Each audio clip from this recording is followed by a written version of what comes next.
श्री श्री राधा कृष्ण भगवान की, जगन्नाथ बलदेव सुभद्रा मैया की, सीताराम लक्ष्मण हनुमान जी महाराज की, ग्रंथ भागवत भक्त भागवत की, जगत गुरु शील प्रभुपाद की, निताय गौर प्रेमानंदे।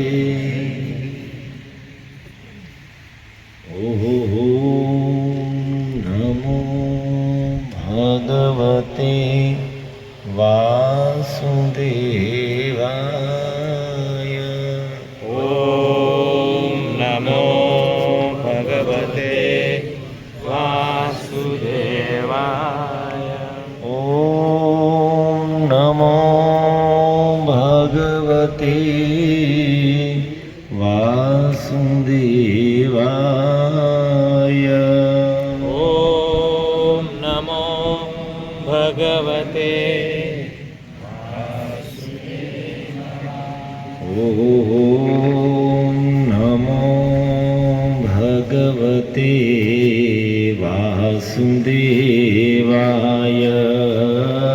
ओम नमो भगवते वासुदेवाय। नारायणं नमस्कृत्य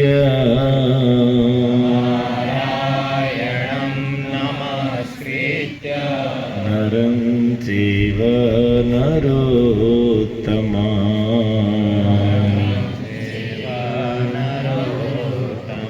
देवीं सरस्वतीं व्यासं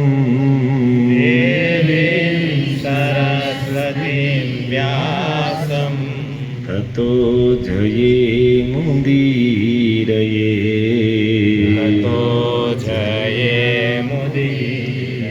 कृष्णाय वासुदेवाय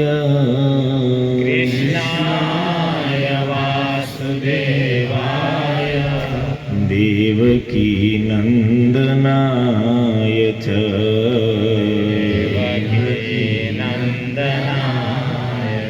नन्दगोपकुमाराय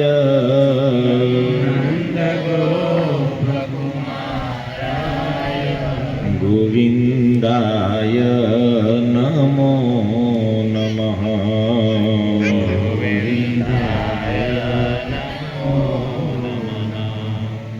સ્પીકર થોડુંક આ બાજુ, થોડુંક એક આંગળ જેટલું આ બાજુ, પછી થોડુંક બસ બસ. તો આવો ભાગવતના શ્લોકનું ઉચ્ચારણ કરીએ કે દિવ્ય ભાગવતના શબ્દો મહામુનિ શુકદેવજીના મુખથી નીકળેલા એ અક્ષરોને આપણે જીહવાથી સ્પર્શ કરાવીએ. શ્રીમદ ભાગવત અષ્ટમ સ્કંદ અધ્યાય 3 શ્લોક ક્રમાંક 1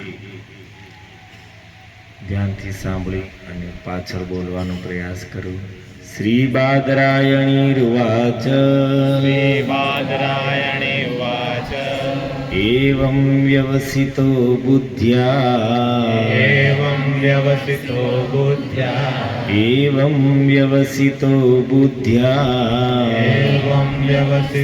बुद्ध्या समाधाय मनोहृदि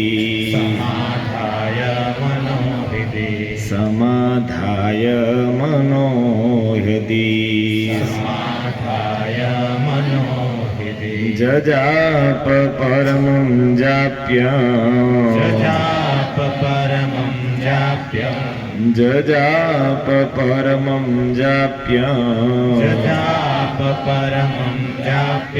प्राग्जन्मन्युशिक्षित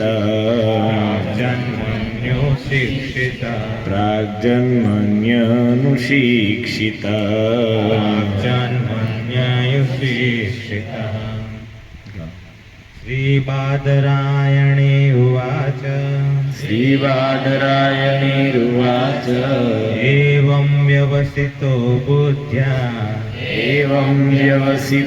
बुद्ध्या समाधाय मनोहृदि यदि जजाप परमं जाप्यं जजाप परमं जाप्यं प्राक्जन्मन्युशिक्षितं प्रागजन्मन्युशिक्षितं पतम्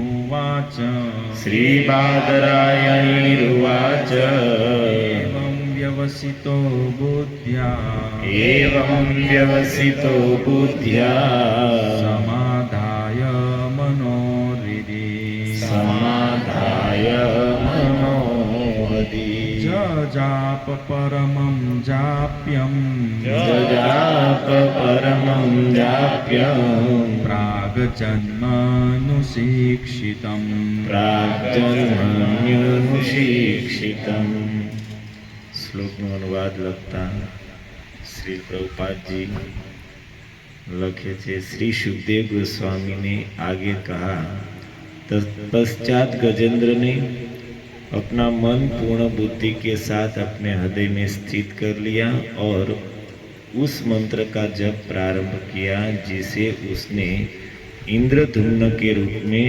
अपने पूर्व जन्म में सीखा था और जो कृष्ण की कृपा से उसे स्मरण था।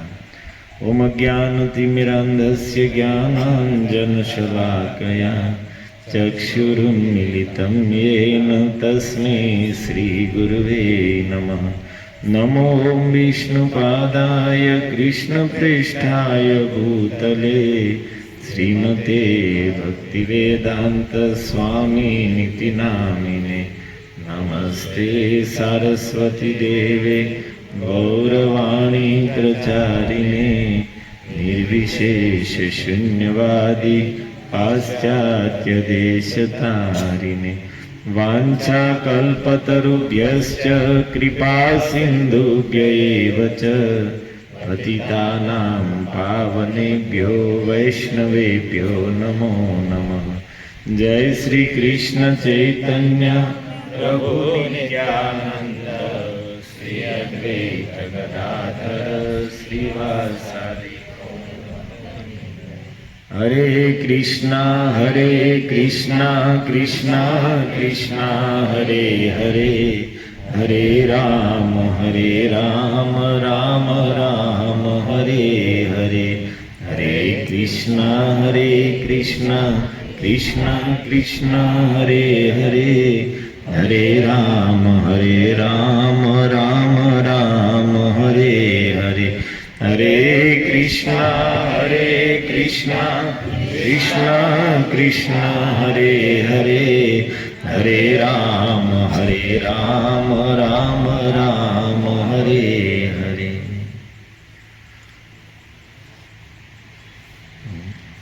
जलना आत्मकल्याणार्थी आयोजित आ सत्संगમાં ઉપસ્થિત આપ સમસ્ત શ્રોતાઓના ચરણોમાં સાષ્ટાંગ દંડવત પ્રણામ। વિશેષ અમારા વૈષ્ણવ પદ પંકજ પ્રભુ અને બધા વૈષ્ણવ પધાર્યા છે એમના ચરણોમાં વિશેષ રૂપથી પ્રણામ। અમારે જલના મિત્રો પણ નાના છોકરાઓ સત્સંગમાં બેઠા છે। તો સવારના બિચારા અમારે અહીંયા સવારે મેં 10 થી 12 2 કલાક બેસીને કંઈ ભગવાનની કથા વાર્તા કરી।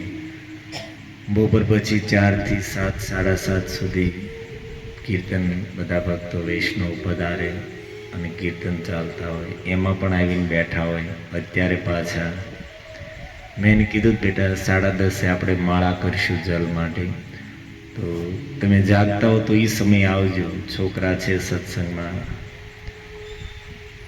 બેસે ન બેસે પણ બિચારા સામેથી સત્સંગમાં પણ આવીને બેઠા છે। સુકૃતિશાળી જીવો છે કે નાના છોકરાઓ મોટા છે એને રસ નથી અને આ છોકરાઓ બેઠા છે, તો એ પણ વિશેષ ધન્યવાદને પાત્ર છે। અમારે અહીંયા રસોઈ વિભાગના બધા માતાજીઓ બેઠા છે। આવી ઘટનાઓ તો ઘરે બનતી જ હોય અને સ્વાભાવિક છે। આવું હોય ત્યારે એક જ વ્યવસ્થા હોય કે ભાઈ રસોઈ કરવા માટે 2-3 માતાઓને રાખી લે અને જે પરિવારના 25-50 લોકો એની માટે 2 ટાઈમ રસોઈ બનાવતા હોય। આ બધા માતાજીઓ આસપાસ રહેવાવાળા રસોઈવાળા નક્કી પણ કર્યું હતું, પણ એને ના પડી મેં કે નહીં, એટલી સેવા અમે કરશું. તો જલ પ્રત્યે આત્મીયતાને કારણે આ બધા માતાઓ સત્સંગમાં આવે, પાછું 2 ટાઈમે 100 જણાની રસોઈ બનાવે.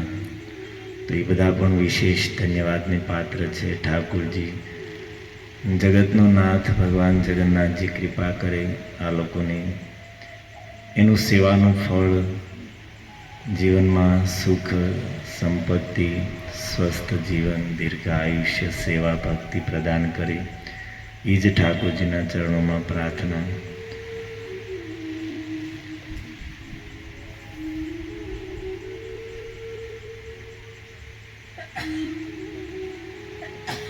શ્રીમદ ભાગવતનો આશ્રય લઈને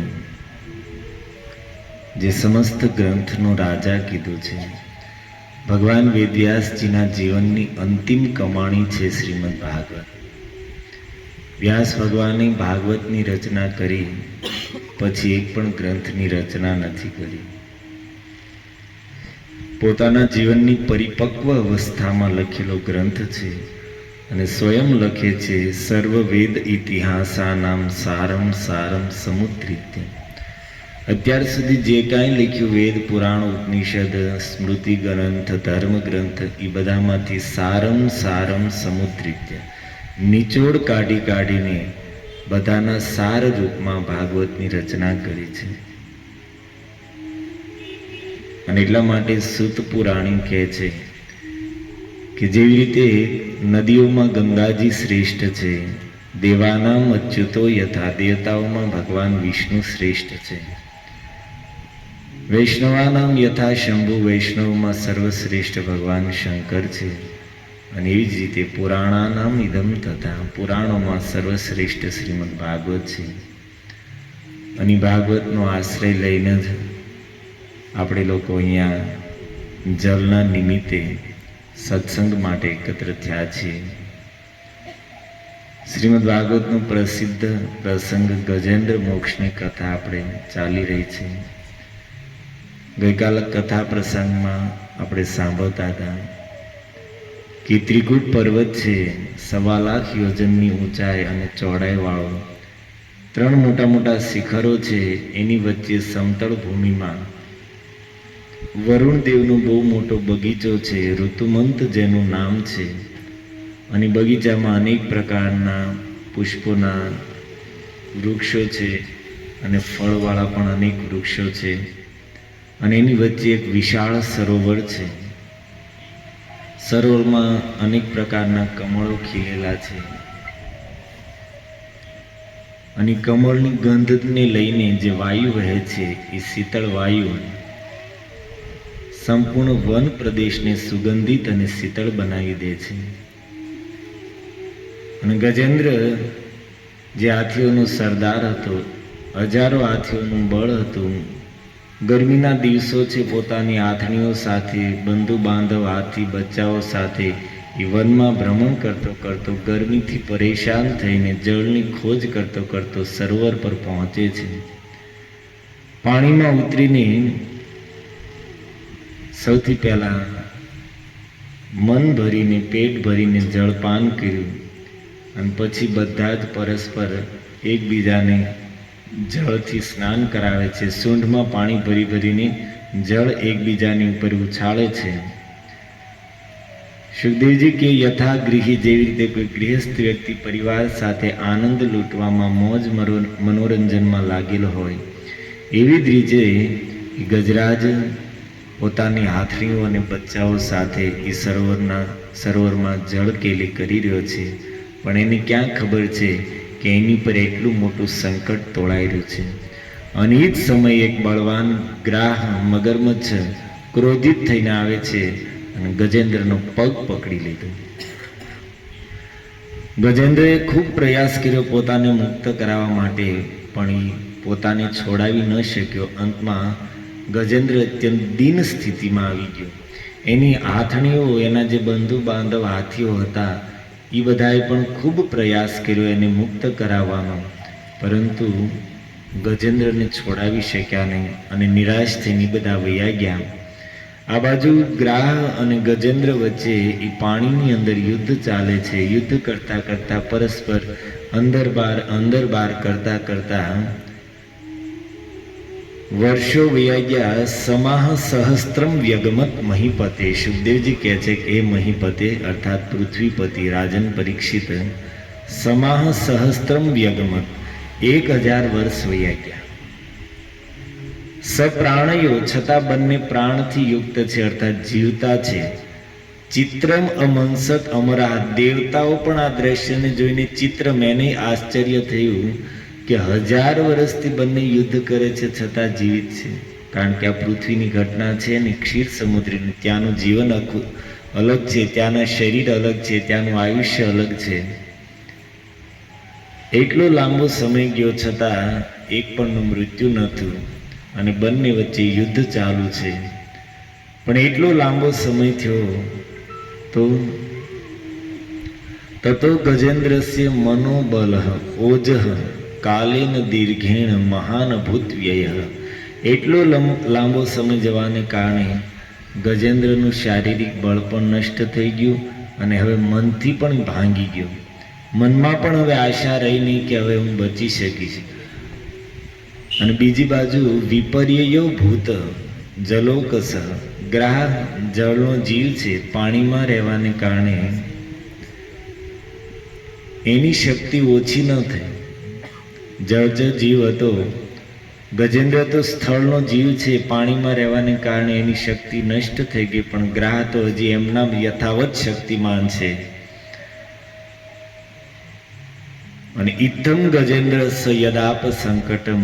અને આવી રીતે ગજેન્દ્રએ જોયું કે હવે આપણી માટે બચવાનો કોઈ ઉપાય નથી. ગજેન્દ્ર વિચાર કરે છે કે આ કોઈ સામાન્ય ગ્રાહ હોય તો સાધારણ મગરમચ્છમાં એટલી ક્યાં શક્તિ છે કે મને પકડીને રાખી શકે. મોટા મોટા સિંહ અને મોટા મોટા ગજરાજો મારા આવવાની ભણક સાંભળે કા ભાગી જતા હોય, અને આ એક તુચ્છ ગ્રાહની એટલી હિંમત કે વર્ષોથી મારા ચરણને છોડતો નથી. એનો અર્થ છે કે આ કોઈ સાધારણ ગ્રાહ, સાધારણ મગરમચ્છ નથી. આ મગરમચ્છના રૂપમાં સાક્ષાત કાળનો ફંદો છે. આ કાળે મને પકડ્યો છે, અને જો કાળ જ પકડ્યો છે તો કાળની પકડમાંથી આ જગતમાં મુક્ત કરાવવાની શક્તિ એકમાત્ર કાળના પણ અધીશ્વર, કાળના પણ જે કાળ છે એ ભગવાન પુરુષોત્તમમાં છે. કારણ કે સમસ્ત દેવતાઓ, ઋષિઓ, મનુષ્યો બધા પોતે કાળના બંધનમાં બંધાણેલા છે. એક તણખલાથી લઈને બ્રહ્માજી સુધીના સમસ્ત જીવો સ્વયં ભગવાનના કાળચક્રથી ભયભીત છે. શ્રીમદ ભાગવતમાં એક પ્રશ્ન પૂછ્યો છે કે એક એવું ચક્ર છે કે જે ચક્રથી તણખલાથી લઈને બ્રહ્માજી સુધીના બધા જ જીવો ભયભીત છે અને ચક્રથી બચવાનો પ્રયાસ કરે છે, પરંતુ આજ સુધી કોઈ ઈ ચક્રથી બચી શક્યું નથી. કયું છે એ ચક્ર? તો જવાબ આપે છે કાળ ચક્ર. અને ત્યારે ગજેન્દ્ર બુદ્ધિ અથા અભ્યપદ્યત, અંતમાં આ નિર્ણય સુધી પહોંચ્યા ગજેન્દ્ર કે હવે હું ઈ ભગવાનની શરણમાં જઈશ કે સંસારના ભયભીત જીવો, કાળથી ભયભીત જીવો એ ભગવાનની શરણમાં જાય તો ઠાકોરજી એનું રક્ષા કરે છે. કઈ રીતે તમને ખબર? શાસ્ત્ર પ્રમાણ છે, વર્તમાન સંતો પ્રમાણ છે કે જે લોકો સંસારથી ભયભીત થઈને ભગવાનની શરણમાં ગયા છે તો ભગવાને એની રક્ષા કરી છે. મૃત્યુ પ્રધાવત્ય અરણમ તમિહ. જે ભગવાનના ભયથી મૃત્યુ આ જગતમાં ધાવિત થાય છે, અર્થાત મૃત્યુ વિચરણ કરે છે, એ મૃત્યુના પણ મૃત્યુ છે, એ ભગવાનની હું શરણમાં જઈશ. સ્વયં ભગવાન ભાગવતમાં કહે છે મદ ભયાદ વાર્તી વાતો એમ. આ જગતમાં વાયુ વહે છે મદ ભયાદ, મારા ભયથી. સૂર્ય તપતી મદ ભયાદ, મારા ભયને કારણે સૂર્ય સમયસર ઉદિત થાય છે ને સમયસર અસ્ત થાય છે. વર્ષતી અગ્નિ, વર્ષતી ઇન્દ્ર, દહત્યગ્નિ, મૃત્યુશ્ચરતી મદ ભયાદ. ભગવાન કહે છે કે મારા ભયથી ઇન્દ્ર છે એ વર્ષા કરે છે, મારા ભયથી અગ્નિ છે એ સળગાવે છે, અને મારા ભયથી જ આ જગતમાં મૃત્યુ સમય પહેલાં એક ક્ષણ માટે પણ એક ક્ષણ પહેલાં કોઈને મારતું નથી કે સમય પછી એક ક્ષણે કોઈને મારતું નથી. મારા ભયથી જ મૃત્યુ યથા સમયે જીવોનો નાશ કરે છે.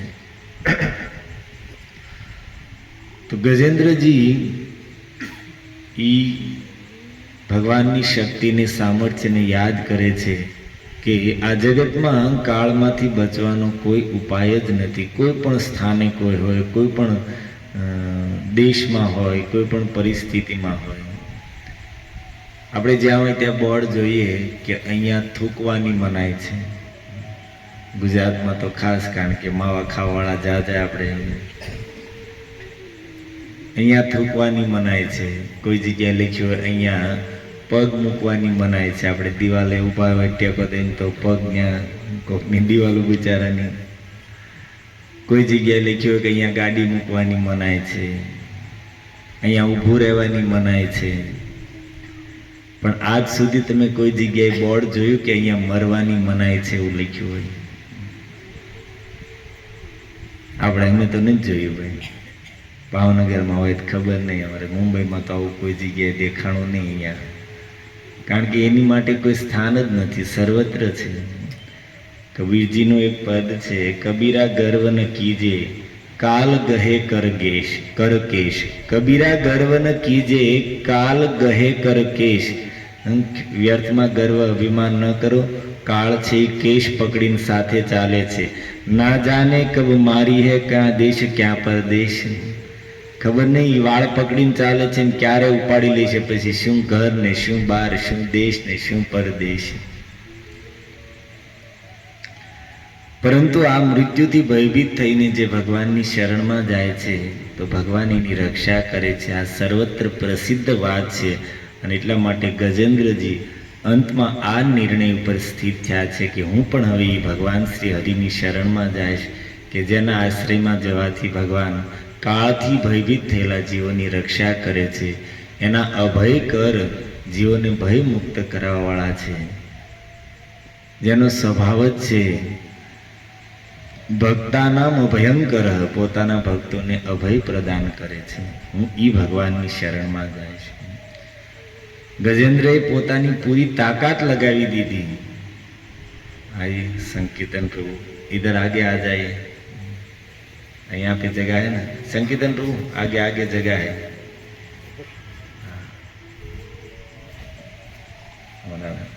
एक જ હવે તમે સાધુ વૈદ્યા છો ભાવનગર મંદિરમાં, બાકી આવે ને જાય, આવે ને જાય.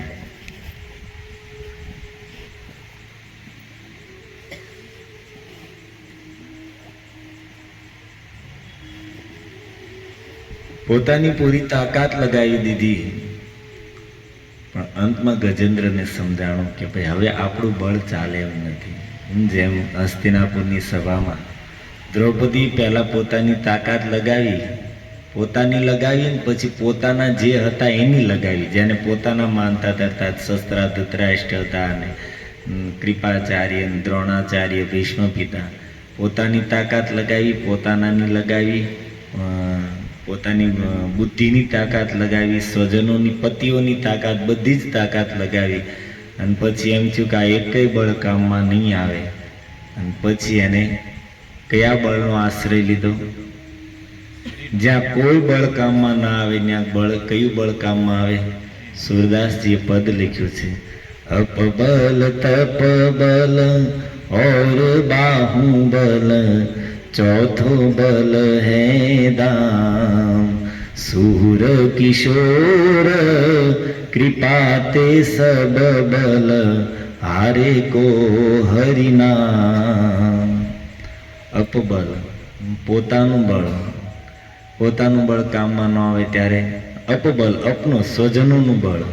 પછી સ્વજનોનું બળ કામ ના આવે તો વ્યક્તિ તપબળ કરે, કંઈક કામ માટે કોઈક વ્રત કરે ને કોઈક તપ કરે ને કોઈ તીર્થાટન કરે ને કોઈ કાંઈ સંકટથી મુક્ત થવા માટે આપણે બધા કરીએ જ છીએ. માતા ઓલું ગાય ને, પાવલી લઈને હું પાવાગઢ ગઈ હતી, પાવાગઢ વાળી મને દર્શન દે, નગર પાવલી પાછી લાવી લે. મારું અમુક કામ થાય છે તું હાલીને ખોડિયાર મંદિર જાયશ કે ફલાણે જાયશ કે અમુક કરીશ, આ બધું આ તપબળ. ત્યાંથી આપણું કામ થઈ જતું હોય તો. ત્રીજું છે બાહુબળ. વ્યક્તિ પોતાની ભુજાઓનું પણ બળ, સંકટમાંથી મુક્ત થવા માટે પોતાના શરીરની પણ તાકાત લગાવી દે. જેટલો થાય એટલો પ્રયાસ કરી લે ભાઈ કષ્ટમાંથી, દુઃખમાંથી, સંકટમાંથી મુક્ત થવાનો. અને એકે બળ કામમાં ન આવીને ચોથો બળ હે દાન. અને પૈસાનું બળ એ તો ભાઈ અત્યારે બધે ચાલે. એના બળથી શું ન થાય? બોલો, સ્કૂલના રિઝલ્ટ ફરી જાય, પૈસાના બળથી શું ન થાય? પોસ્ટમોર્ટમના રિપોર્ટ ફરી જાય, બધું પૈસાના બળથી આ જગતમાં શું. પણ કાળ પકડે ત્યારે આ એકય બળ કામમાં ન આવે. અને આ એકય ચારે બળ જ્યાં અટકી જાય ત્યાંથી પછી પાંચમા બળની તાકાત ચાલુ થાય. કયું છે? સુર કિશોર કૃપા તે સબ બલ હારે કો હરિનામ. આ બધા જ બળ જ્યાં કામ આપવાનું બંધ કરે અને ત્યાં હરિનામ રૂપી બળનો આશ્રય હું દ્રૌપદીએ લીધો, અહીંયા ગજેન્દ્ર લઈ રહ્યા છે. અને હકીકતમાં જોવામાં આવે તો કળિયુગમાં ભગવાનના નામ સિવાય કોઈ સાધનમાં બળ છે જ નહીં. સ્કંદપુરાણના 2 શ્લોક મેં અહીંયા લખ્યા છે, હું તમને સંભળાવું. જેમાં સ્પષ્ટ લખ્યું છે કે ભાઈ આ કળિયુગમાં એક જ સાધન બળવાન છે, બાકી બધા દુર્બળ છે. સાંભળજો કે શું વાત લખી છે, બહુ સમજવા જેવી વાત છે. દાન વ્રત તપસ્તીર્થ ક્ષેત્રાદીનમ ચ યા સ્થિતાઃ. દાન, વ્રત, તપ, તીર્થ, ક્ષેત્ર. ક્ષેત્ર અર્થાત કુરુક્ષેત્ર, શ્રીરંગ ક્ષેત્ર, પુષ્કર ક્ષેત્ર, આ બધા ક્ષેત્ર છે. શક્ત્યો દેવ મહતામ સર્વ પાપ હરા શુભા. મોટા મોટા દેવતાઓની જે પ્રતિમા છે એમાં શક્ત્યો દેવ મહતામ, આ બધામાં જે શક્તિ છે શું? સર્વ પાપ હરા શુભા. 2 શક્તિ છે, સમસ્ત પાપોને હરણ કરવાની અને જીવોનું શુભ અર્થાત મંગલ કરવાની જે કાંઈ શક્તિ છે આ બધા સાધનોમાં. કેટલા સાધન કીધા? દાન. જેટલા પણ શાસ્ત્રોમાં દાનનું વર્ણન કર્યું છે આ બધા દાન. વ્રત, નાના મોટા પ્રકારના જેટલા વ્રતો વેદ શાસ્ત્ર પુરાણોએ વર્ણન કર્યું છે આ બધા વ્રત. તપ, જેટલી તપસ્યાઓનું વર્ણન કર્યું છે. તપ તો શબ્દ સાંભળવામાં જ બીક લાગે, કરવાની વાત.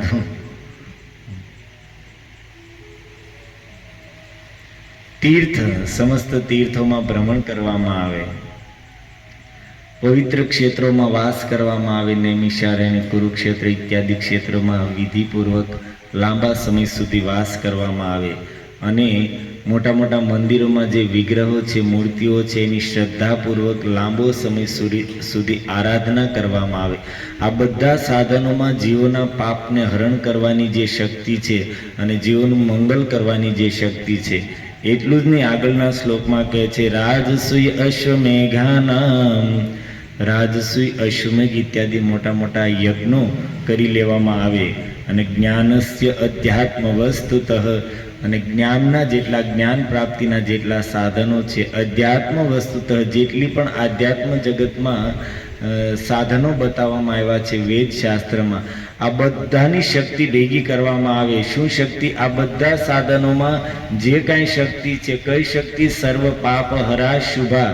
જીવોના સમસ્ત પાપોને હરણ કરવાની અને જીવોનું શુભ કરવાની, મંગલ કરવાની જેટલી શક્તિ છે આ બધી જ શક્તિને કહે છે કલિયુગ આવતાની સાથે જ આકૃષ્ય હરિણા સર્વા.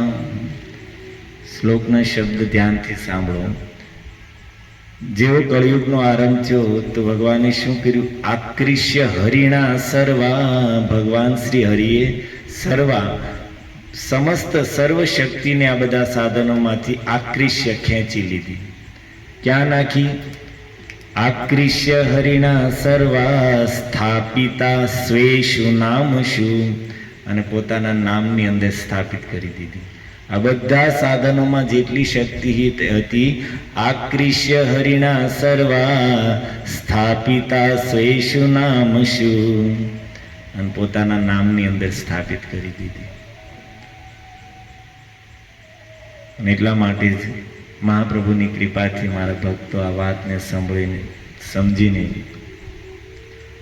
ભજન ગાય, કીર્તન કરવા બેસે તો પણ હરિનામનો જ આશ્રય હોય. કોઈ વાર વચ્ચે વળી એક બે ભજન ગાઈ નાખ્યા, નહીં તો બસ માત્ર નામ સંકીર્તન, કારણ કે નામનો પ્રભાવ જાણે છે, નામનો મહિમા, ભગવાનના નામમાં કેટલી શક્તિ છે, આ સત્સંગથી એને જાણ્યું છે. અને મેં જોયું માતાઓ કીર્તન કરવા, ભજનના પ્રોગ્રામો હોય, પણ એમાં ભગવાનનું નામ તો ભૂલથી ક્યારેક ધૂન બૂન આવી જાય, બાકી ભજનો ગાતા હોય. અને ઘણા તો એવા હોય કે આપણને એમ થાય કે આ ક્યાં લખેલા ગાતા હશે, હાથે બનાવ્યા હશે કે શું હશે. ગાવે એમાં કઈ વાંધો નહીં, પણ મહિમા કળિયુગમાં ભગવાનના નામનો છે, એટલે ધૂન હોવી જોઈએ, ઠાકોરજીનું નામ કીર્તન હોવું જોઈએ. કારણ કે આપણે ઉપદેશના ભજનો ગાઈએ, પણ આપણે ખાલી ગાતા હોય, પણ આપણને એ જ નથી ખબર કે આ શું ઉપદેશ છે. જીવનમાં ઉતારવાની વાત તો અલગ છે, ખાલી એમને આમ ગાવા પૂરતું ગાતા હોય. સમજણની વાત હોય એને સમજવી જોઈએ, જ્ઞાનની વાત હોય એની પર વિચાર કરવો જોઈએ.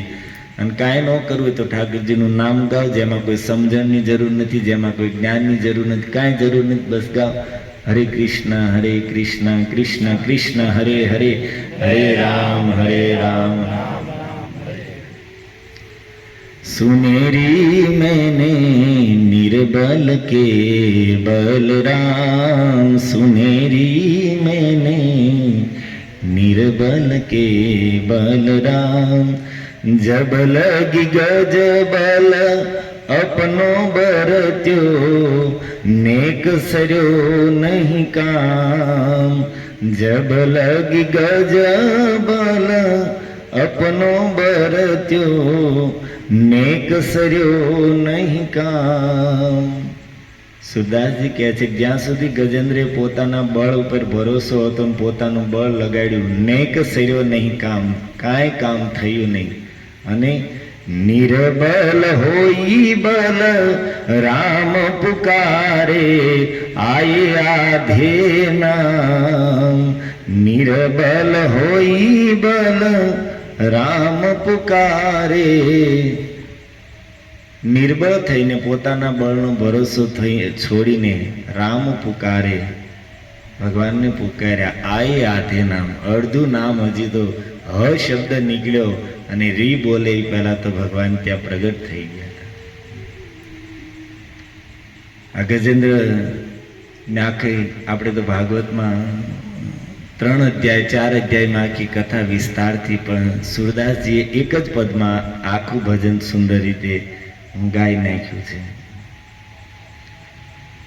હે ગોવિંદ રાખો શરણ અબ તો જીવન હારે, હે ગોવિંદ રાખો શરણ અબ તો જીવન હારે, હે ગોવિંદ રાખો શરણ અબ તો જીવન હારે, હે ગોવિંદ રાખો શરણ અબ તો જીવન હારે.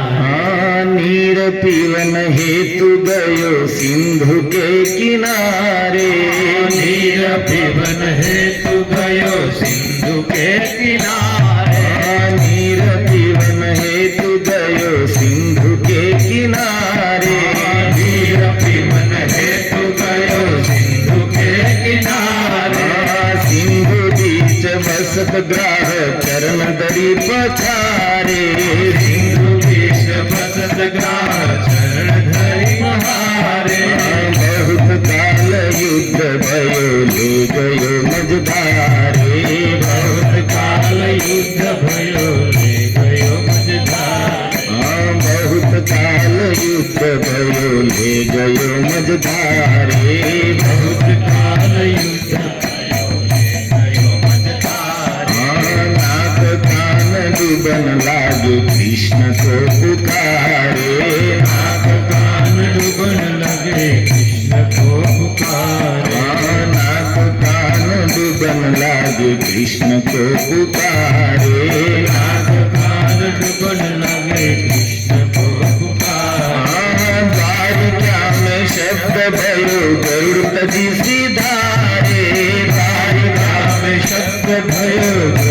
ऋषिधारे ग्राहको मारे प्रभु गुजराज को बारे ग्राहको मारे प्रभु गुजराज को बारे सूर कहे श्याम सुनो शरण है तिहारे सूर कहे श्याम सुनो शरण है तिहारे अब की बार तार देव नंद के दुलारे अब की बार तार देव नंद के दुलारे अब की बार तार देव नंद के दुलारे अब की बार तार देव नंद के दुलारे हे गोविंद राखो शरण अब तो जीवन हारे हे गोविंद राखो शरण अब तो जीवन हारे हे गोविंद राखो शरण अब तो जीवन हारे। अब जीवन की कोई आशा नहीं रही, नाक कान डूबन लागे तब कृष्ण को पुकारे।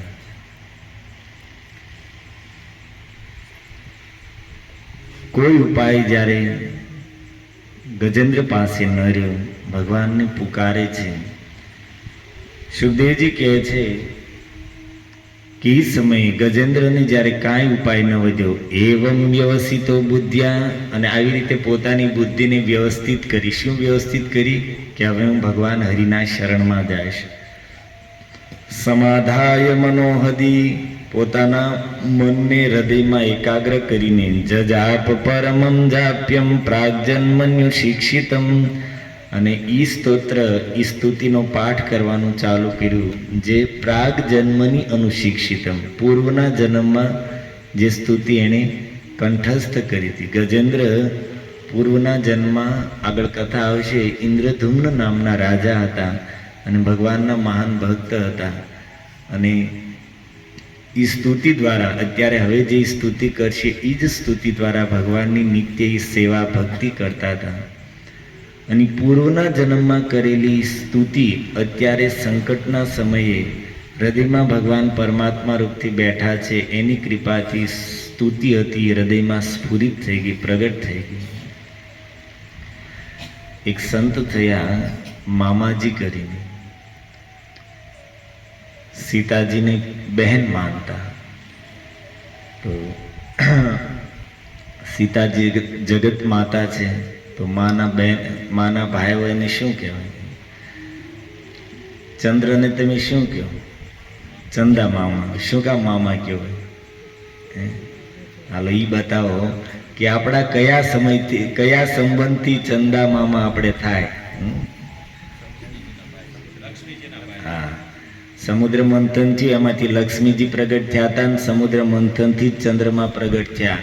અને ચંદ્રમાને ક્યાં શું કર્યું કે ભાઈ ભગવાન શંકરે વિષ પીધું છે, તો વિષના તાપને કારણે એને ગરમી થતી છે, તો ચંદ્રમાનો ગુણ છે શીતળતા, તો ચંદ્રમા છે મહાદેવજીને આપી દો। તો સમુદ્ર મંથનમાંથી લક્ષ્મીજી પ્રગટ થયા અને સમુદ્રમાંથી ચંદ્રમા પ્રગટ થયા। એક જ ઉત્પત્તિ હોવાથી બંને ભાઈ બહેન થયા। તો લક્ષ્મીજી માં છે, તો માનો ભાઈ અર્થે આપણે મામા થયા। આ સંબંધ યાદ રાખજો। તો નારાયણ દાસ કરીને એક ભક્ત થયા, સીતાજીને બહેન માનતા। એક દિવસ એના ગુરુ પાસે, એના ગુરુએ બોલાવ્યા, તો ઉતાવળમાં તિલક કરવાનું બોલાઈ ગયા। રામાનંદી સંપ્રદાયના સાધુ હતા, તો તિલક કરવાનું ભૂલી ગયા, અને ગુરુનો આદેશ સાંભળીને દોડીને ગુરુના ચરણોમાં હાજર થઈ ગયા।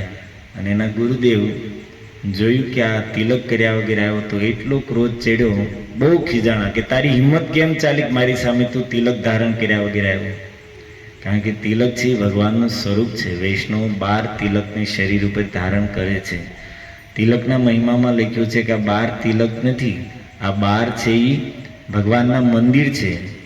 તિલક કરીને ભગવાનના 12 સ્વરૂપને એ 12 તિલકમાં બિરાજમાન કરવામાં આવે છે। ઓમ કેશવાય નમઃ, ઓમ નારાયણાય નમઃ, ઓમ માધવાય નમઃ, ઓમ ગોવિંદાય નમઃ, ઓમ વિષ્ણુવે નમઃ, ઓમ મધુસૂદનાય નમઃ, ઓમ ત્રિવિક્રમાય નમઃ, ઓમ વામનાય નમઃ, ઓમ શ્રીધરાય નમઃ, ઓમ ઈશિકેશાય નમઃ, ઓમ પદ્મનાભાય નમઃ, ઓમ દામોદરાય નમઃ। આ ભગવાનના જે નામ લીધા અહીંયા હે પ્રભુ કેશવદેવ, તમે અહીંયા મંદિર તમારી માટે નિવાસ સ્થાન બનાવ્યું છે, બિરાજમાન થાવ. નાભી ઉપર છે ત્યાં ભગવાન નારાયણ અહીંયા બિરાજમાન થાવ, ગોવિંદ ભગવાન બિરાજમાન થાવ. એક એક તિલકમાં ભગવાનની પ્રતિષ્ઠા કરવામાં આવે છે. અને એટલા માટે લખ્યું છે કે એક વિષ્ણુ મંદિર જે બનાવે એનું ભગવાન પોતાના ધામમાં એનું ઘર બનાવે છે. ભગવાન માટે જેણે અહીંયા એક મંદિર બનાવ્યું છે એની માટે ભગવાન પોતાના ધામમાં ઘર બનાવે છે. અને તિલકના મહાત્મ્યમાં લખ્યું છે જે તિલક કરે છે રોજ પોતાના શરીર ઉપર 12 તિલક, જે દ્વાદશ તિલક ધારણ કરે છે તો એને રોજ 12 વિષ્ણુ મંદિર બનાવવાનું ફળ પ્રાપ્ત થાય છે. મારી જેવા કોઈ દિવસમાં 2-4 વાર નાય, જેટલી વાર નાય એટલી વાર તિલક કરે. આપણે તો લાભ જ લાભ છે, બીજું કઈ થાય કે ન થાય.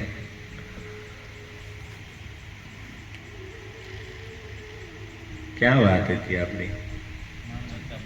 હા, મામાજી તિલક કર્યા વગેરે આવ્યા તો ગુરુજીને એટલો ક્રોધ આવ્યો,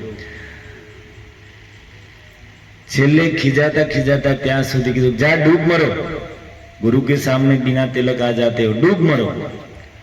ગુરુનું વચન હૃદયમાં ધારણ કરીને ગયા અને સાચું જ યમુનાજીમાં છલાંગ લગાવી, છત ઉપર ચડીને યમુનાજીમાં કૂદી ગયા. અને પાણીની ઊંડાઈ બહુ હતી, ડૂબવા માંડ્યા તો સાક્ષાત જનક દુલારી સીતાજી હાથ પકડીને લઈને બહાર આવે છે, ગુરુજી પાસે લઈને જાય છે. અને ત્યારથી એની જગતમાં પ્રસિદ્ધિ થઈ મામાજી. સીતાજીને અત્યાર સુધી સીતાજીને બેન માનતા હતા, પણ હવે સીતાજીએ ભાઈના રૂપમાં એનો સ્વીકાર કરી લીધો. તો જગતમાં મામાજીની નામે પ્રસિદ્ધ, બહુ મહાન પ્રખ્યાત સંત થયા. થોડા વર્ષો પહેલા જ બરસાનામાં એક એક્સિડન્ટમાં એનું શરીર છૂટી ગયું. પણ એ મામાજી એ લખ્યું છે કે આ ગજેન્દ્ર હતો એ પૂર્વના જન્મમાં રાજા ઇન્દ્રધુમ્ન હતા. અને રાજા હતા, ચક્રવર્તી સમ્રાટ હતા, એની પાસે બધું જ હતું, મહેલ, બંગલા, સંપત્તિ, રાણીઓ, કોઈ વસ્તુની કમી નહોતી. પણ અત્યારે સંકટ આવ્યું તો એ કાંઈ કામમાં ન આવ્યું. પૂર્વ જન્મની એક વસ્તુ એની પાસે જે કાંઈ હતું એ કાંઈ કામમાં ના આવ્યું. કામમાં આવ્યું તો શું આવ્યું? ભગવાનની ભક્તિ કરી હતી, એક અત્યારે કામમાં આવ્યું.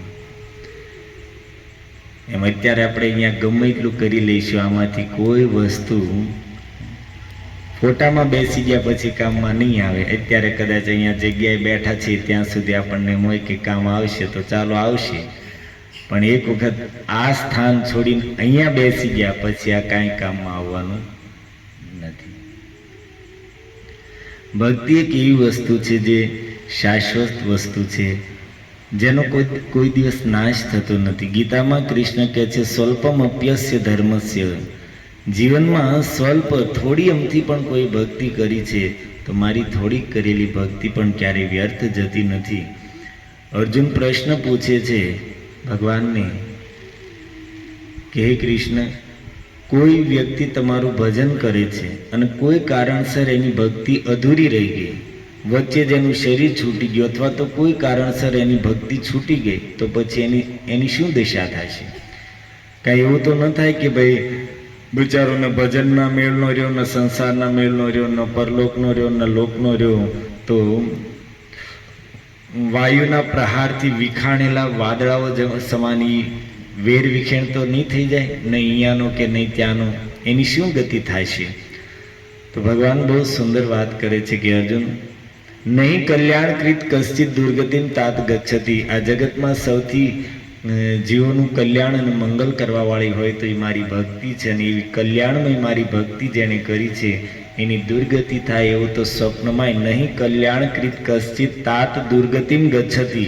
એની દુર્ગતિ થાય એ તો કોઈ પ્રશ્ન જ નથી. તો પ્રાપ્ય પુણ્યકૃતાન લોકાન ઉષિત્વા શાશ્વતી સમા. હે અર્જુન, સૌથી પહેલા એ જીવ જેણે મારી ભક્તિ કરી છે પણ કોઈ કારણસર એની ભક્તિ પૂરી ન થઈ, અધવચ્ચે જ ભક્તિ રહી ગઈ, તો એ જીવ શરીર છોડ્યા પછી પ્રાપ્ય પુણ્યકૃતાન લોકાન, પુણ્યશાળીઓના લોકમાં જાય છે. ઉષિત્વા શાશ્વતી સમા, ત્યાં હજારો વર્ષ સુધી રહીને એ પુણ્યશાળીઓના લોકમાં દિવ્ય ભોગોને ભોગવે છે. અને પછી જ્યારે એને અહીંયા આવવાનો સમય થાય છે ત્યારે ભગવાન કહે છે કે સૂચિનામ શ્રીમતામ ગેહે યોગ ભ્રષ્ટો બી જાયતે. એવો મારો અધકચરો ભક્ત છે, એને હું પવિત્ર ધનવાનોના ઘરે જન્મ આપું છું. શ્રીમતામ ગેહે ન કીધું, સૂચિનામ શ્રીમતામ, પવિત્ર ધનવાનોના ઘરે. નહીં તો પ્રાય ધનવાનો હોય નાસ્તિક હોય, ભગવાનને ન માનતા હોય, અને માનતા હોય તો ખાલી નામ માત્રના જ માનતા હોય, ભક્તિને ની બધાને તે આડંબર માનતા હોય, ઢોંગ માનતા હોય. પણ સૂચિનામ પવિત્ર અર્થાત જે ધાર્મિક આસ્થાવાન ધનવાન લોકો છે એના ઘરે હું જન્મ આપું છું. કેમ? કારણ કે ધનવાનના ઘરે જન્મ મળ્યો તો પછી પૈસા કમાવાની એક ચિંતાથી મુક્ત થઈને નિશ્ચિંત થઈને ભજન કરીએ. અથવા યોગીનામ એવ કુલે ભવતી ધીમતામ, અને અથવા તો હું એને મારા ભક્તોના ઘરે, વૈષ્ણવોના ઘરે જન્મ આપું છું. એતદી દુર્લભતરમ જન્મ યદ ઈદૃશમ લોકે. ભગવાન કહે છે, અર્જુન, આ લોકમાં આવો જન્મ પ્રાપ્ત થવો બહુ દુર્લભ છે, બહુ મોટા સૌભાગ્યની વાત છે કે કોઈને ધાર્મિક પવિત્ર ધનવાનોના ઘરે જન્મ મળે અથવા તો પવિત્ર વૈષ્ણવના ઘરે જન્મ મળે. એતદહિ દુર્લભતરમ લોકે. આ જગતમાં બહુ દુર્લભ વાત છે કે આવો સંયોગ મળે, મનુષ્યનો દેહ મળવો, આ બહુ દુર્લભ શાસ્ત્રે કીધું છે. દેવતાઓ માટે પણ દુર્લભ છે, અને મનુષ્યનું શરીર પણ ભારતની પવિત્ર ભૂમિમાં મળવું એ તો એનાથી પણ દુર્લભ છે. ભારતની ભૂમિમાં પણ સનાતન હિન્દુ પરિવારમાં જન્મ મળવો એ તો એનાથી પણ મોટું સૌભાગ્યની વાત છે. અને હિન્દુ પરિવારમાં જન્મ મળવા પછી પણ આવી રીતે સત્સંગ મળવો, આની માટે તો દેવતાઓ તરસે છે. આનાથી ઊંચું અત્યારે જે આપણને સૌભાગ્ય છે આ જગતમાં, આનાથી ઉપર કોઈ સૌભાગ્ય સંતો અને શાસ્ત્રની દ્રષ્ટિમાં છે જ નહીં. આપણી દ્રષ્ટિની વાત અલગ છે, પણ સંતો મહાપુરુષોની દ્રષ્ટિમાં મનુષ્ય શરીર, ભારતની પવિત્ર ભૂમિ, પવિત્ર કુળ, અને એમાં સત્સંગની પ્રાપ્તિ, આ સંયોગ યહ સંજોગ ન બનહિ બારંબાર. આવો સંયોગ વારંવાર નહીં થાય. આપણને વેમ હોય કે ભાઈ ગટપણમાં ભજન કરશું પછી ક્યારેક કરી લઈશું, તો ફરી વખત આવો સંયોગ બનવાનો નથી. એટલે કોઈ વેમમાં રહેવું નહીં. અત્યારે થાય એટલું કરી લો, પછીના ભરોસે ન રહેતા. કારણ કે પછી ક્યાં જન્મ મળ્યો, ને પહેલાં 2 પગવાળો જન્મ મળશે કે નહીં એ જ ભરોસો નથી. 4 પગવાળા થયા, 6 પગવાળા થયા, 8 પગવાળા થયા. પેલા કાન ખજૂરાને કેટલા પગ હોય? બરાબર, કેવું સારું, 2-4 પગ તૂટી જાય તેને કઈ ફરક જ ન પડે. જથ્થા બંધ. સારું છે ને બૂટ પહેરવાની ક્યાંય વ્યવસ્થા નથી ને, કેટલી જોડ લેવા. તો બધા બૂટની ફેક્ટરી ખોલીને જ બેસી જાય પછી હાલત તે. કારણ કે એક ગ્રાહક આવે ને 25 જોડ લઈને જાય. અને મુંબઈમાં ફ્લેટ સિસ્ટમ હોય તો ફ્લેટ 3-4 ફ્લેટ એક માળે હોય ને પેસેજ નાનો એવો હોય. હવે બધા ઘરમાં 4-4, 5-5 જણા રહેતા હોય, અને ઘર માણસ દીઠ અત્યારે 2 જોડ તો ચપ્પલ ઓછામાં ઓછા હોય. એક ચપ્પલ હોય ને એક બૂટ હોય, ને ક્યાં 2 ચપ્પલ હોય, એક ઘરમાં પહેરવાના, રાત્રે ચાલવા જાય ત્યારે પહેરવાના, અને એક પાછા ઓફિસના. 4 જણા ઘરમાં રહેતા હોય ને 8-10 ચપ્પલ એના ને એના. મહેમાન આવ્યો હોય તો વધી જાય. હવે 4 એટલો પેસેજ હોય, એમાં 4 ઘરને બધાના 10-10 જોડ, એટલે 35-40 જોડ ચપ્પલ પડ્યા હોય. એટલે આ લિફ્ટનો દરવાજો ખોલે ને તેમ થાય સારું આ કોઈ ચપ્પલની દુકાનમાં ઘૂસી ગયા, હું બધું એ જ પડ્યું હોય. આ 2 પગ છે ત્યારે આ દશા છે. કાન ખજૂરાની જેમ હોત તો કેટલું ન્યા શું થાય. અત્યારે મુંબઈમાં સરકાર નિયમ લાવ્યો કે કોઈ પણ બિલ્ડિંગ ફ્લેટ બનાવે છે, પાર્કિંગ વગર એને મંજૂરી નહીં મળે. કારણ કે ગાડીઓ દિવસે દિવસે રોજની 3000 ગાડીઓ આવે છે મુંબઈમાં, રોજની 3000. પાર્કિંગનો પ્રોબ્લેમ છે તો ગવર્મેન્ટને નિયમ બનાવ, મ્યુનિસિપાલિટી બનાવ્યો કે ભાઈ પાર્કિંગ વગર કોઈ પણ બિલ્ડિંગને પરમિશન નહીં મળે. એમ પછી આ કાન ખજૂરા જેટલા પગ હોત તો એક નિયમ નવો લાવે, એક રૂમ જેના ઘરમાં ચપ્પલનો નહીં હોય એને પરમિશન નહીં મળે.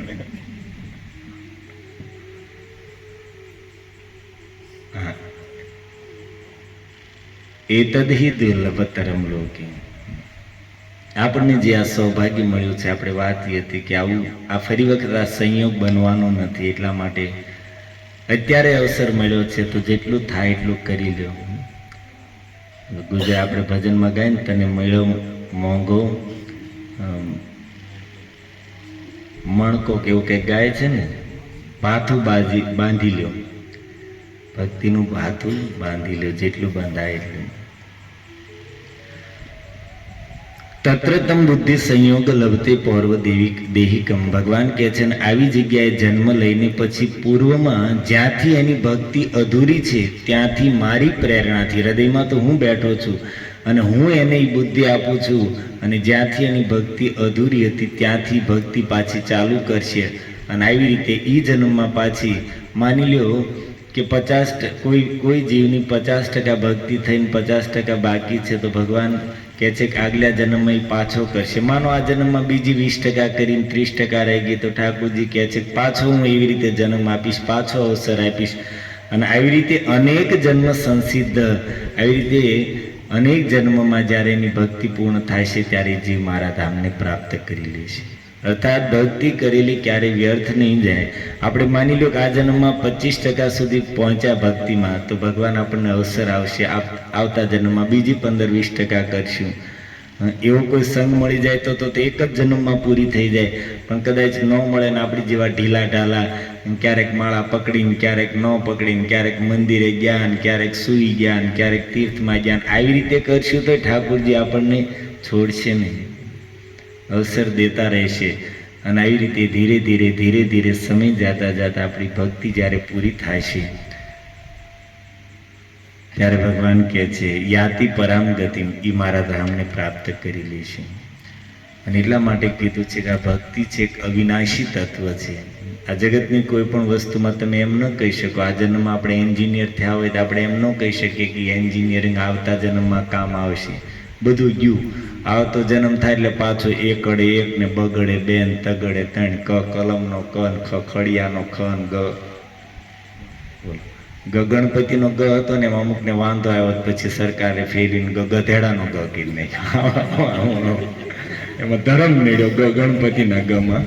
મોદી પહેલાની જે સરકાર હતી ને એમાં સાંપ્રદાયિકતા આવી, તો ગણપતિ કાઢીને ગધેડો કીધી નાખ્યો. અરે એ તો ડૂબશે પણ આપણને ડૂબાડશે.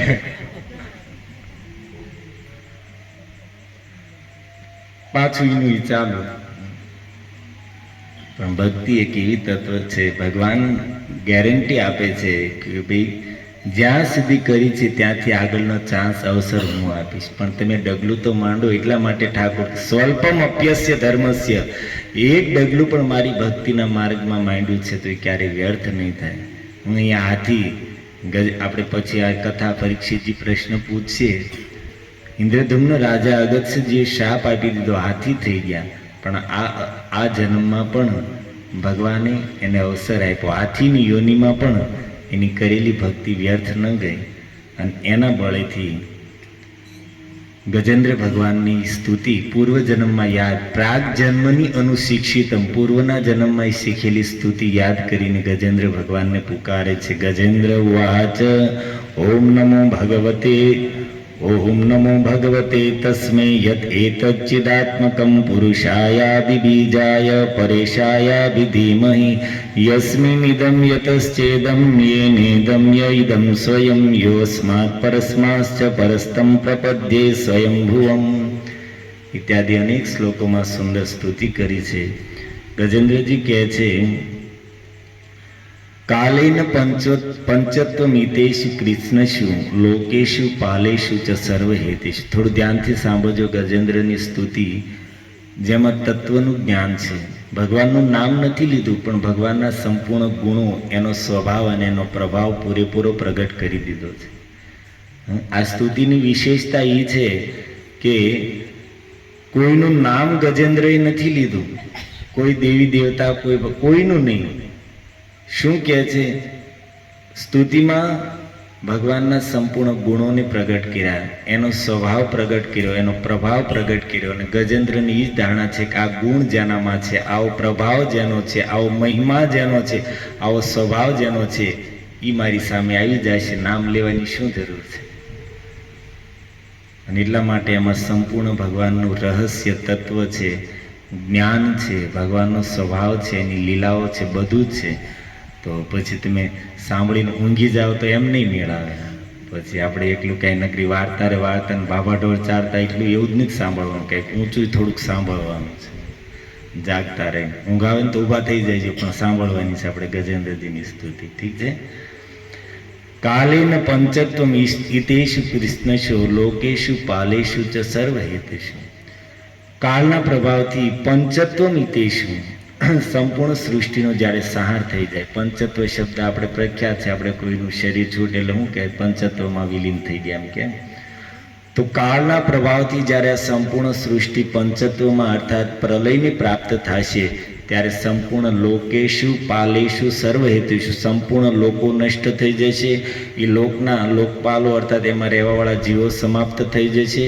અને સર્વહેતુષુ, સૃષ્ટિ ઉત્પન્ન કરવાના જેટલા પણ કારણભૂત તત્વ છે, પૃથ્વી, જળ, અગ્નિ, વાયુ, આકાશ, મહતત્વ ઇત્યાદિ સંપૂર્ણ આ બધું જ પંચત્વ મિતેશુ, બધું જ સમાપ્ત થઈ જશે. અને ત્યારે તમસ્તદા આસિદ ગહનમ ગભીરમ, અને એ સમયે ગાઢ અંધકાર સિવાય કાંઈ રહેશે નહીં. હું પ્રલયના સમયે સંપૂર્ણ સૃષ્ટિ જ્યારે વિલીન થઈ જશે, નષ્ટ થઈ જશે, ત્યારે તમસ્તદા આસિદ ગહનમ ગંભીરમ, ગભીરમ અર્થાત અત્યંત ગાઢ અંધકાર રહેશે. એક સાધારણ અંધકાર હોય, એક પછી ગાઢ અંધકાર હોય. સાધારણ અંધકારમાં આપણને આમ કંઈક પ્રયાસ કરીએ તો થોડું થોડું દેખાઈ જાય, પણ ગાઢ અંધકાર હોય એમાં પછી આપણને દેખાય નહીં, પછી બહુ પ્રયાસ કર્યો તો ક્યાંક ઝીણું એવો અણહાર આવે. અને એક એનથી આગળ ગહનમ ગભીરમ અંધકાર અર્થાત એટલો ગાઢ અંધકાર કે જેમાં ગમે એટલો પ્રયાસ કરવા છતાં વ્યક્તિ પોતાના અંગોને પણ ન જોઈ શકે, કોઈ વસ્તુને ન જોઈ શકે. તો કે છે પ્રલયના સમયે સંપૂર્ણ સૃષ્ટિ જ્યારે નષ્ટ થઈ જાય ત્યારે ગાઢ અંધકાર જ વધે છે. કાંઈ કારણ કે સૂર્ય, ચંદ્ર સમસ્ત બધું જ નષ્ટ થઈ જાય છે, કાંઈ વધતું નથી.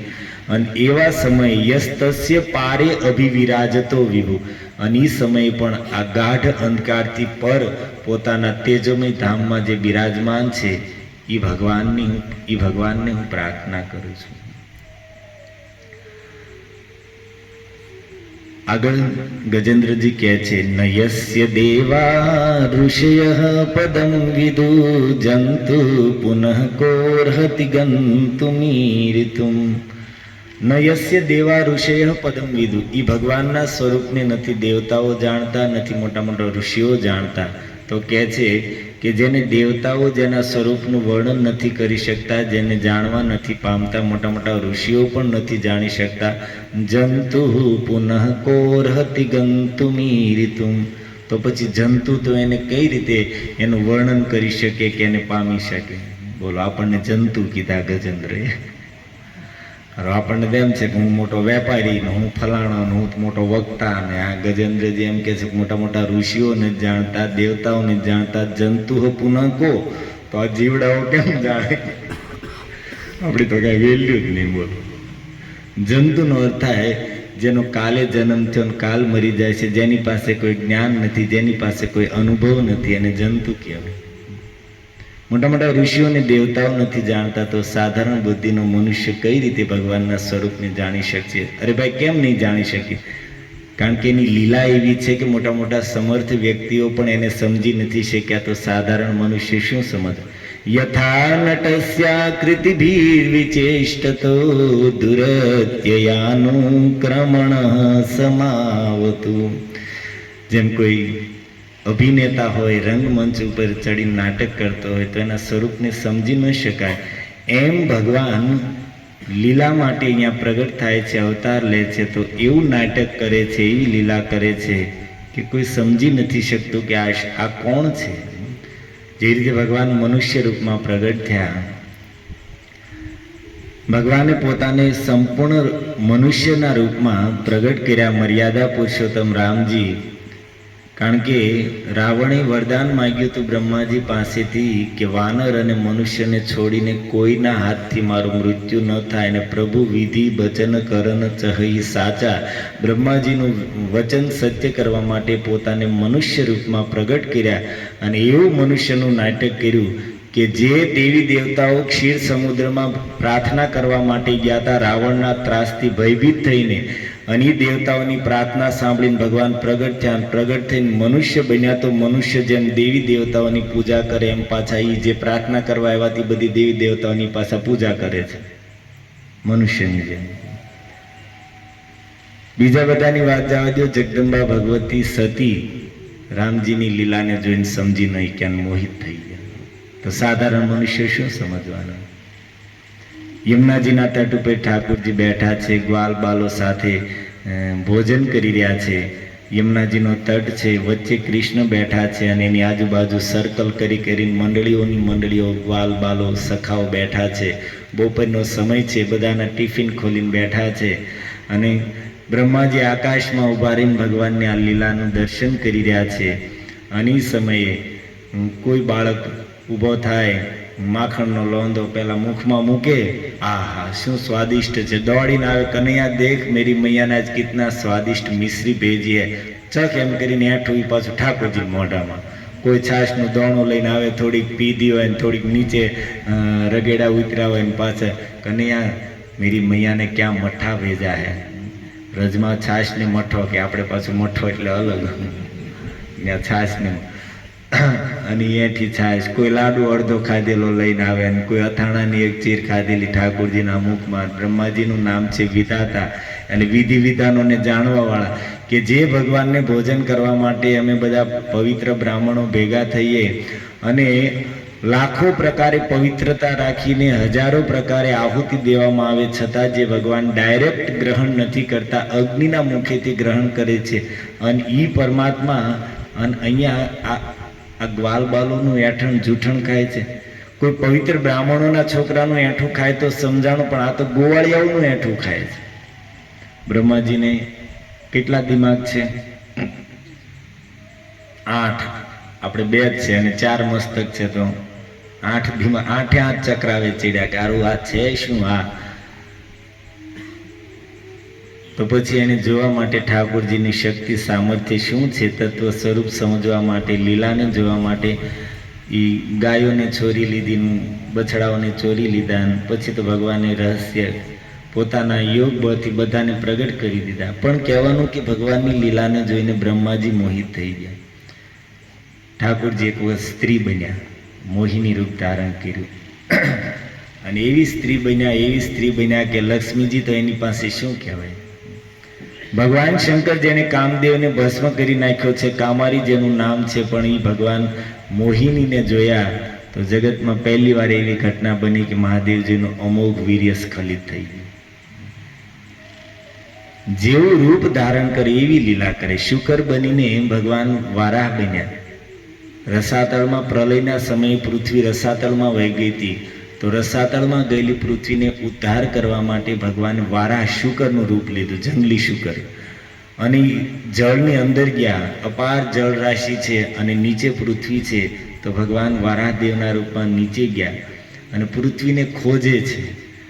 હવે શુકર હોય, શુકર અર્થાત જાણો છો ને, આપણે દેશી ભાષામાં શું કે? હા, તેમ બોલો, કારણ કે રેકોર્ડિંગ થાય છે એટલે હું નહીં બોલું.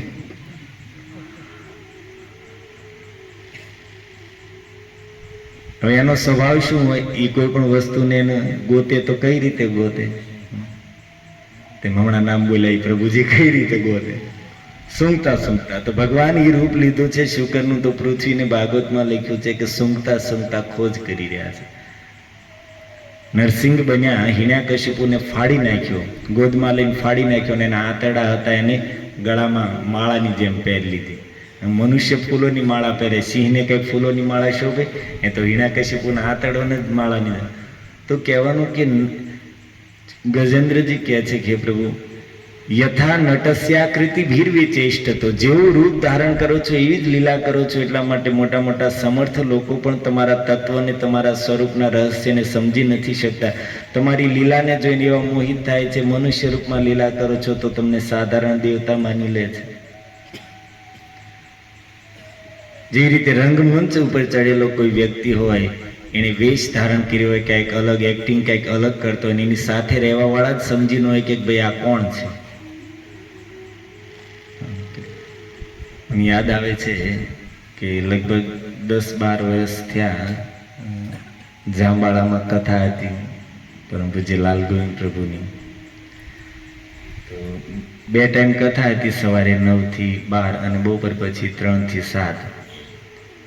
અને કથા પછી 7 થી 9 બધા ઘરે જઈને પ્રસાદ લઈને પછી પાછો રાતે 9 થી 10, 10:30 કલાક, 1.5 કલાક અમારા બધા ભક્તો કોઈ મુંબઈથી કોઈ સુરતથી આવેલા તો રોજ અલગ અલગ પ્રોગ્રામ કરતા. કોઈ દિવસ સાંજે કોઈ આવ્યો હોય તો એ કથા કે, કોઈ દિવસ કીર્તનનો પ્રોગ્રામ હોય, એક દિવસ ડ્રામાનો પ્રોગ્રામ રાખ્યો.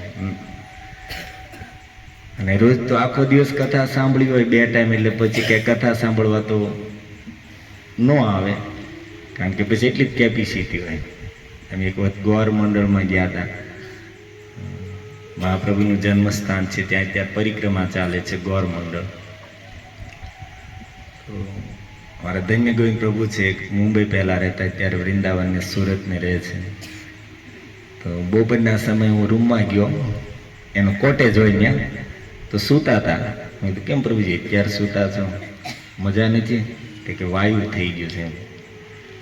વળી શું ખાવા ફરક થઈ ગયો? તો કે એ વાયુ નહીં, તો કે આ કથા વાયુ થઈ ગયું છે. કહેવાય એ દિવસે થયું એવું કે બધા મહારાજીઓ, મોટા મોટા સંન્યાસીઓ, વરિષ્ઠો બધા આવ્યા, તો બધાએ ઘડી ઘડી કથા કીધી, તો 4-5 કલાક કથા જાય.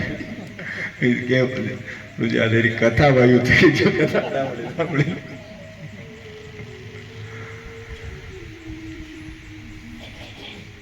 તો ત્યાં 2 ટાઈમની કથા હતી, તો સાંજે કથાના નામે તો ઓછા હતા, પણ તેથી ડ્રામાનું નામ પડ્યું તો આખું ગામ આવી ગયું. છોકરા બધા, ટીંડો એટલે માતાઓ બધા આવી ગયા, આખું ગામ ને બધું લગભગ કથામાં ન ભરાય એટલો પંડાલ ભરાઈ ગયો. અને ડ્રામામાં હતું અજામિલ પ્રસંગ, યમદૂતો વાળો ડ્રામો હતો. અને આ બધા ભક્તો આ ક્યાંકથી કપડા બોલો લઈ આવેલા, ભૂતના પિક્ચરમાં કપડા આવે ને, કાળા કાળા કપડાની ભૂતના મોહરાને લઈને આવ્યા ને યમદૂતો બન્યા. અમારા સંજય પ્રભુ લગભગ બેના હતા યમરાજ.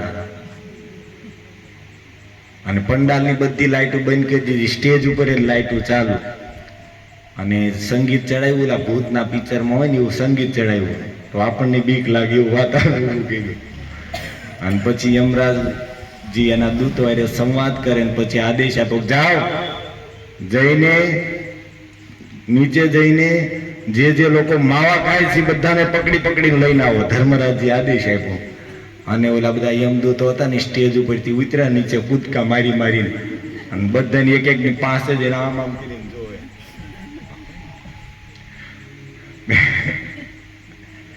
શ્રોતાઓમાં હવે એના લોકો, એના બધા ડ્રામા વાળા બેઠેલા, એમાંથી એક બેને ઉઠાવ્યા અને મારતા મારતા ઉપર સ્ટેજ ઉપર લઈ ગયા. અને ત્યાં તો એવું થયું, પંડાલમાં જેટલા છોકરાઓ બેઠા હતી બધા ભાઈ, એક છોકરો નો ઉભો રહ્યો, છોકરાની વાત તો જવા દે, પણ માતા ઉપર બૈરા બધા ભાગ્યા. આખા પંડાલમાં એક છોકરો ન વધ્યો કે એક માતાજી ન વધ્યા, બધું ખાલી. વચ્ચે રોડ હતો જાંબાળા ગામની, અને રોડની સામે વાડી હતી. તો વાડીમાં સફાઈ કરીને કથાનું પંડાલને આયોજન કરેલું. તો રોડ વચ્ચે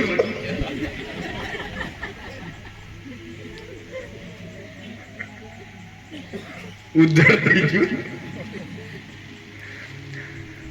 હવે એમાં કેટલાય તો એના ગામના જ હતા, એ જે બન્યા હતા યમદૂતો એ ગામના છોકરાઓ હતા, બાકી અમારા ભક્તો હતા બધા.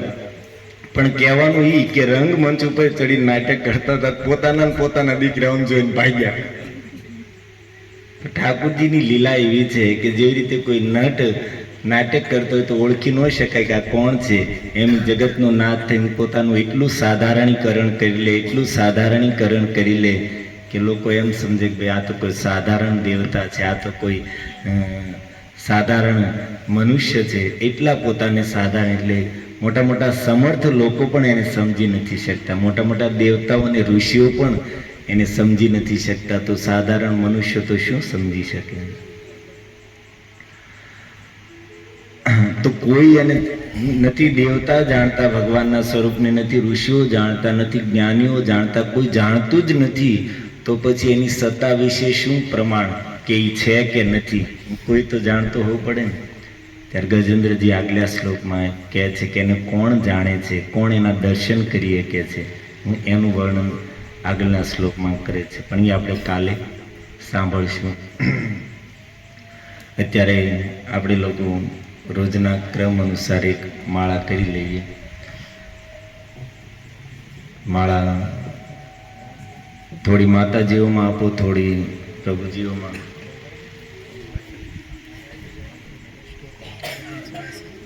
હરે કૃષ્ણ.